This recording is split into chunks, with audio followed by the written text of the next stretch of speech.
Urdu cover के मुअज़्ज़िज़ दोस्तों, मैं हूं माजिद मलिक और आप तमाम देखने और सुनने वालों को अस्सलाम वालेकुम। नाज़रीन ग्रामी, इल्म फ़लसफ़ा की जब बात की जाए तो ये बहस मशहूर फ़लसफ़ी सुकरात के जिक्र के बगैर नामुकम्मल सी लगती है। सुकरात वही अजीम फ़लसफ़ी गुजरा है जिसने खुद अपने हाथों से जहर का जाम पी कर जान दे दी थी। सुकरात ना सिर्फ एक आला पाए का फ़लसफ़ी था, बल्कि वो एक इंतहाई आला दर्जे का उस्ताद भी था। मशहूर फातेह सिकंदर आजम भी सुकरात का शागिर्द था और दुनिया में बड़ा नाम पाने वाले फिलासफर अरस्तु और अफलातून भी इसके खास शागिर्दों में से थे। तो दोस्तों, जरा सोचें कि जिस शख्स के शागिर्द इस कदर नामवर गुजरे हों, वो खुद इल्मी एतबार से किस कदर बड़े कद का हामिल होगा, और अगर इसके भी उस्ताद के हवाले से बात करें तो क्या ही दिलचस्प और समा अंगेज मालूमात हासिल होंगी। आज की इस वीडियो में हम बात करेंगे सुकरात के उस्ताद की। तो आपको बताते हैं कि सुकरात का उस्ताद कोई माहिर यूनानी फलसफी नहीं, बल्कि एक औरत थी, और औरत भी वो जो अपने वक्त की मशहूर पेशावर बदकार औरत थी। इस औरत का नाम एस्पासिया था। तारीख में इसका सने पैदाइश 470 कबल मसीह बताया जाता है। ये अपने दौर की इंतहाई काबिल औरत थी। आज तक इसका सानी तारीख में नजर नहीं आ सका। इसकी कहानी से हमें यह सबक मिलता है कि इल्म और काबिलियत किसी की मीरास नहीं है, बल्कि ये अल्लाह ताला की तरफ से वदियत करता है, वो जिसे चाहे नवाज दे। तो दोस्तों, हम बात कर रहे हैं एस्पासिया की। एस्पासिया तुर्की के शहर मैलेटिस में पैदा हुई, जिसका मौजूदा नाम ईदैन है।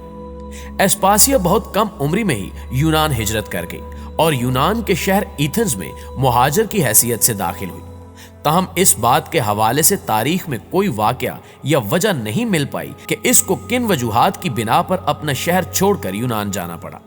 लेकिन बाद अज़ां जिस दर्जे की इल्म और हिकमत एस्पासिया में देखी गई, इससे इस बात का अंदाजा जरूर होता है कि इसकी तालीम और तरबियत का इंतजाम अच्छा खासा रहा होगा, जो इस बात की गवाही देता है कि एस्पासिया का ताल्लुक यकीनन किसी अमीर घराने से रहा था।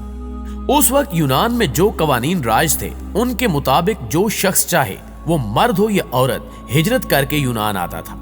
उसे किसी भी किस्म के हकूक हासिल नहीं होते थे और इसे वहां रहने के लिए टैक्स अदा करना पड़ता था। मर्द तो मेहनत मजदूरी करके किसी न किसी तरह अपना गुजारा कर ही लेते थे, लेकिन औरतों के लिए वहां रहना बहुत मुश्किल था, क्योंकि बैरूनी इलाकों से आने वाली औरतों को ना तो वहां किसी मर्द से शादी करने की इजाजत होती थी और ना ही वो काबिल इज्जत रोजगार हासिल करके अपनी जिंदगी बसर कर सकती थी।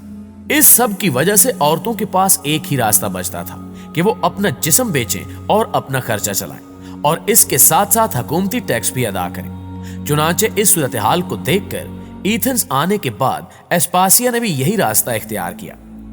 एस्पासिया ना सिर्फ आला घराने से ताल्लुक रखती थी, बल्कि इसके पास इल्म अदब की इजाफी खूबी भी मौजूद थी, और सोने पर सुहागा ये कि वो एक कम उम्र और इंतहाई खूबसूरत दोशीज़ा थी। जल्दी एथेंस शहर में एस्पासिया की शोहरत फैल गई। चूंकि एस्पासिया इल्मी काबिलियत के लिहाज से काफी आगे थी, इसलिए इसका दर्जा यूनान की सब तवाइफों से मुमताज था। एस्पासिया के पास बोलने का फन भी था।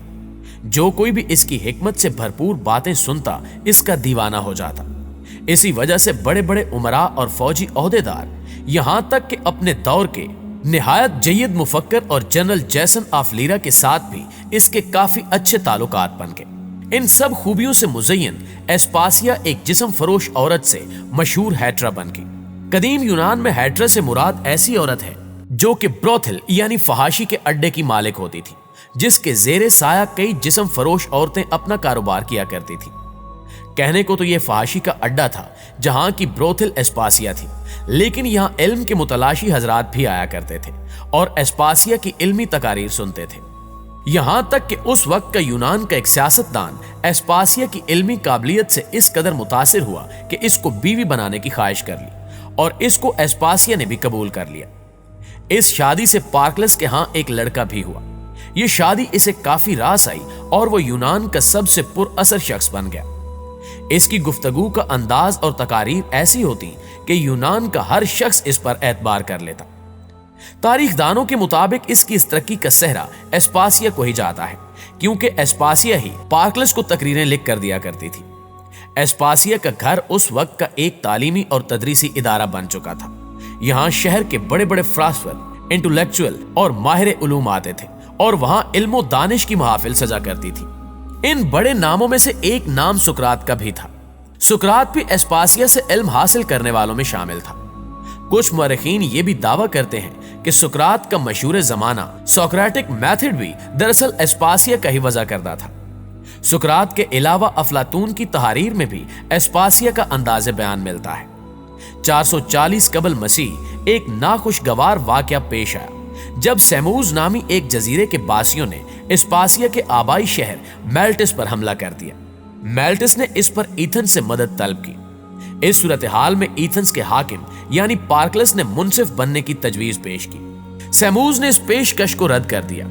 इस वजह से अब मजबूरन ईथन्स को सेमूज पर हमला करना पड़ा।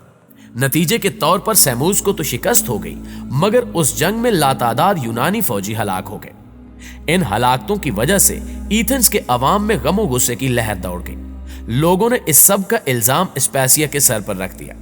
उनका कहना था कि पार्कलस ने अपनी बीवी को खुश करने के लिए इसके आबाई वतन का साथ दिया और हमारे जवानों को मौत के मुंह में भेज दिया। इस इल्जाम की वजह से एस्पासिया को मुकदमे का सामना भी करना पड़ा। इसके माजी को भी घसीटा गया और इसकी जाती जिंदगी पर भी हमले हुए, लेकिन एस्पासिया ने इन हालात का काफी हिम्मत और हौसले से मुकाबला किया, क्योंकि पार्कलस एस्पासिया के माजी को भुलाकर इससे दीवानावार मोहब्बत करता था।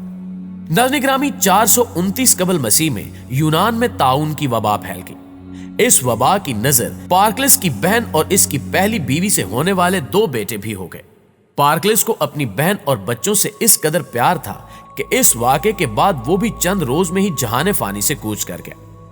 पार्कलस के मरने के बाद एस्पासिया को जिस शख्स ने दोबारा सहारा दिया वो उस वक्त का मशहूर जनरल और डेमोक्रेटिक लीडर था जिसका नाम लीसाक्लीस था। एस्पासिया ने अब इसके साथ रहना शुरू कर दिया। एस्पासिया ने अपनी इल्म और दानिश का इस्तेमाल करके इसको यूनान का सबसे बड़ा मुफक्कर बना दिया, लेकिन शोमिये किस्मत कि लीसाक्लीस की मौत भी कुछ अरसे बाद एक जंग में वाक़ हो गई। इसकी मौत के बाद एस्पासिया का तारीख में कोई जिक्र नहीं मिलता। दोस्तों, कुछ तारीखदान कहते हैं कि काफी अरसा वो अपने बेटे के साथ ही जिंदा रही, मगर जब 399 कबल मसीह में सुकरात ने जहर पिया तो उस वक्त उसका कोई जिक्र नहीं मिलता। इस वजह से इस बात का कवी इम्कान है कि इसकी मौत 400 कबल मसीह के आसपास हुई। बिलाशुबा एस्पासिया अपने दौर की बहुत बड़ी फिक्र और दानिश वाली खातून थी, जिसके शागिर्दों में सुकरात, ज़ैनफून और लाइकलस जैसे अजीम मुफक्किर शामिल रहे। नाज़रीन गिरामी, एस्पासिया की जिंदगी से हमें यह सबक मिलता है कि इल्म बड़ी बड़ी यूनिवर्सिटियों और इंग्लिश मीडियम स्कूलों का मोहताज नहीं, बल्कि इसकी प्यास सुकरात जैसे मुफक्किर और लाइकलस जैसे मुकर्रर को एस्पासिया जैसी तवाइफ के काबा खाने तक ले जाती है और इन्हें सैराब कर देती है।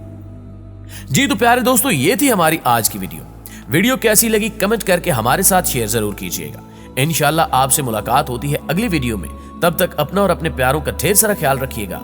अल्लाह निगहबान।